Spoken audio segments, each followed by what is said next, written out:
In this video, we're going to show you the 3 best external audio mixers to use with your DJ controller, and we're going to show you the 3 reasons why we think every DJ needs an external audio mixer for their DJ controller.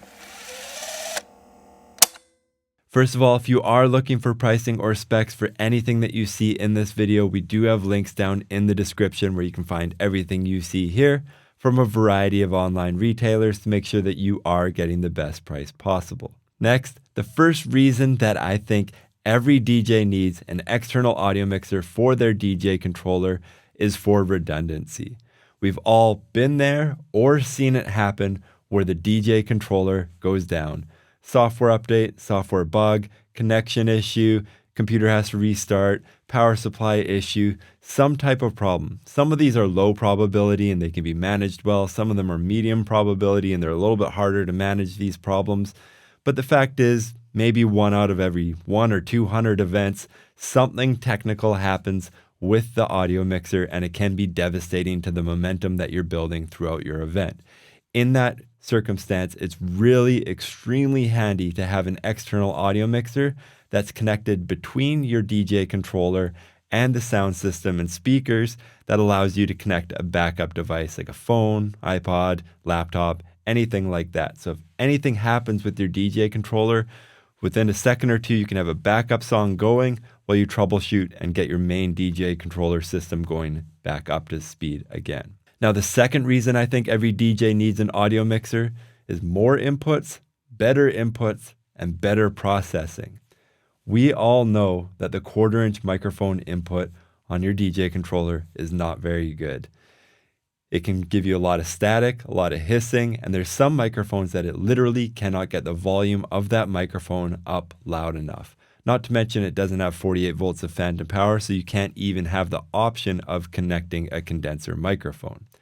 With an external audio mixer, you get a really high quality microphone preamp, you get phantom power, so you can power a condenser microphone, you get some in-channel processing and EQ, you get external channel processing with a built-in effects unit, so you can add reverb to a microphone if you're at a wedding or a fundraiser and somebody's needing to sing. That's a ton of benefits built into this. You also get line level inputs for your DJ controller and extra line level inputs or aux inputs or accessory inputs, so you can input a phone, a laptop, or something like that as a backup device. Now, the third reason I think every DJ needs an external audio mixer for their DJ controller is for balanced line level outputs. This is another big problem that an audio mixer will solve. If you have RCA outputs on the back of your DJ controller, you really can't run an RCA cable longer than 10 or 15 feet before you get static, hissing, buzzing, or audio degradation or unreliability, where an audio mixer will kind of eat everything, balance your signal for you, convert it to XLR, and you can send it out to your powered speakers that are 50 or 100 feet away if you need to. Okay, let's take a look at the 3 audio mixers I have here. First, I have the Mackie ProFX6v3. I think this is the best value audio mixer for DJs on the market. If I was just getting started again and I didn't have a room full of gear, this is the audio mixer I would be buying. You get 2 really nice preamps for microphones. You get phantom power for condenser microphones if you need it. You get a 2-band EQ. It's not a 3-band EQ and it doesn't have a mid sweep. It's not really high end, but it is functional and it will really help with your event. Next, you can set your level. You get 1 set of stereo line level inputs. So you can use a RCA to 1/4-inch cable, or you can go 1/4-inch from your DJ controller into this, or you can go XLR to 1/4-inch with the line level inputs there. Then you get a aux input for your other line inputs. You can connect your phone or backup device to that. If you don't like that line input there, you can use the USB input on the back of this audio mixer to replace that just by clicking this clicky button here, and that can be another backup option for you as well. It has a 24 bank of effects here, so if you do need a little bit of reverb or something on a microphone, you can easily dial one in there. Next, it all mixes down and you get 4 balanced stereo outputs here. So 2 XLR left and right and 2 1/4-inch left and right, and you can convert those to 1/4-inch with an adapter cable if you want as well. I'll put a link down in the description for you.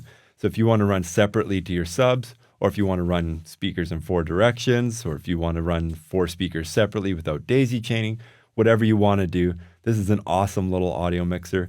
And for me, the size of it is about perfect. You can toss it into your backpack, no problem. It's an awesome size and it's not too big. These ones have more features for sure, and we're going to walk through that. But then you're getting into the bigger, it doesn't fit in your backpack type size. Okay, next let's take a look at the Yamaha MG10XU. This is an awesome audio mixer. Now, compared to the Mackie, this has 4 XLR inputs. So if you find you're doing more corporate events and you're kind of running the audio for the whole event, and that just kind of keeps falling on your plate, then this is a good audio mixer. It gives you a lot more connectivity options. Plus, for the first time, you do get a 1-knob compressor. So this will bring up, it'll add a little bit more gain into the microphone channel, and then it adds compression at the top, so it narrows the dynamic range. This is really helpful if you have a microphone on a podium. So if you get a quiet talker, then a loud talker, then a quiet talker, this kind of squishes it all into the same range, and it prevents you from having to ride this level knob all night trying to keep that microphone squared away. You can just kind of add a little bit of compression and it'll take some of that pressure off of you. Next, also compared to the Mackie, this one has RCA inputs. I know that there are some DJs that just like living in RCA world. So you can pull RCA out of the back of your DJ controller, come RCA into this. You don't need an adapter cable or anything like that. That is important to a lot of people. Plus you get 3 sets of stereo inputs. So if you do find that you're always working with other DJs or you have a bunch of other devices or backup devices, you can connect all those here. Similar to the previous Mackie, there is a USB input on the back of this device. You can connect it to your computer. You can record the output of this, or you can send an audio feed from like iTunes or Spotify as your backup feed as well. Next, a really nice thing that the Yamaha has is with the 24 effects that are built into this, you get a parameter knob. So you can adjust the reverb or the delay to your liking. You aren't just stuck with the main setting that you are with these Mackie mixers. You can tweak it a little bit to make it suit the song or the performance a little bit more. Other than that, it's just a really nice mixer. You get 3-band EQ for all the mics. You get a 2-band EQ for the stereo inputs, which I think is fine. And then you get your 24 effects. It comes down. You get 2 balanced 1/4-inch outputs and 2 balanced XLR outputs. It's a really, really nice, really rugged audio mixer that I think will survive your career as a DJ. This is a really nice one to have. Okay, so next we have the Mackie ProFX10v3. Now you might be thinking that this is just a bigger version of the 6v3, and that's not really true. They're in the same family, but there's a lot of really nice upgrades on the 10v3. Let's work through it. So you get 4 XLR inputs like you had with the Yamaha. But as we go down, then we can see something different here. You get 4 inserts. So if you want an external compressor or reverb unit on a particular microphone channel, you can do that now. This is really helpful in the home studio too. Plus, you do get a 1-knob compressor to keep up with the Yamaha. This one works a little bit differently. It doesn't add the makeup gain, it just compresses the top. So you'd add a little bit more gain at the top of your channel here, then put in the compressor and it'll squish it down. But for all intents and purposes, it will work in a similar way if you're using this on a podium microphone and you just don't want to be managing the level knob throughout the whole night. You can just compress the heck out of it if you want. Next, as we get to the bottom of the channel strip, is where we see something really awesome. For the first time, we see that we have a mute button on a microphone or channel input. This is awesome because with the first 2 audio mixers, if somebody walked away from the mic, you had to turn it down. Now you can save the level. So say, go back to the podium example, you have the podium at the other end of the room. You can just mute it. You don't have to try to remember where you were set. You can just mute and unmute as you need throughout the event. Now on the bigger unit here, you don't get RCA inputs. I don't think that's a big deal. You can easily get a RCA to 1/4-inch cable to come into these line level inputs here. That's not a big deal to me. One knock on this audio mixer is compared to the Yamaha, you don't get a parameter knob for the effects. I think that's such a nice feature to be able to tweak the reverb and the delay if you do need to slap that on to one of these microphone channels. But these are still really nice effects and they are pretty good out of the box. Next, it all gets mixed down and you get a very similar output as we had on the first 2 audio mixers. 2 1/4-inch balanced outputs and 2 XLR balanced outputs. Okay, so to sum it all up here, we really do have a good, better, best type scenario in the way that I use audio mixers at events with a DJ controller.